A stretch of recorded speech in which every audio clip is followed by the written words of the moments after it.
Hey guys, Todd here. Today we're going to install the BFGoodrich Off-Road Wiper Blades on this 2019 new body style Chevy Silverado 1500. Make sure you're subscribed to our channel to stay up to date with all our latest content. Let's go ahead and get started. So the first thing I'm going to do is raise the windshield wiper up and set a towel underneath it. The reason why we do that is because once this is free from the arm, if you let go of the arm, we don't want the arm to snap down and hit the windshield and possibly crack it. So next, what I'm going to do is I'm going to take a screwdriver. You actually don't require a screwdriver if you got a good enough fingernail. You can just pop this thing up, but I don't have a very good fingernail, so I'm going to use a screwdriver and pop up this piece right here.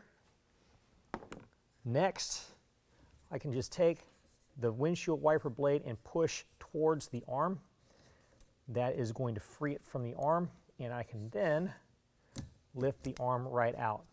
If you notice, this has got kind of a hook. It's like a J shape, and all it does is it hooks around this piece here, then this drops down and locks in position.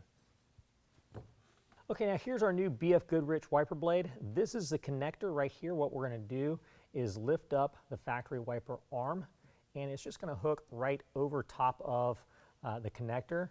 Now, when we're in this position right here, it's not locked in all the way. What we have to do is pull nice and firm to let it click into place, and then we're done. Remove the towel, set it down. Now just repeat the exact same steps for the opposite side.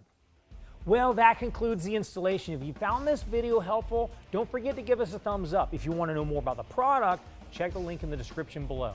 As always, if you have any questions, call the experts or visit us online.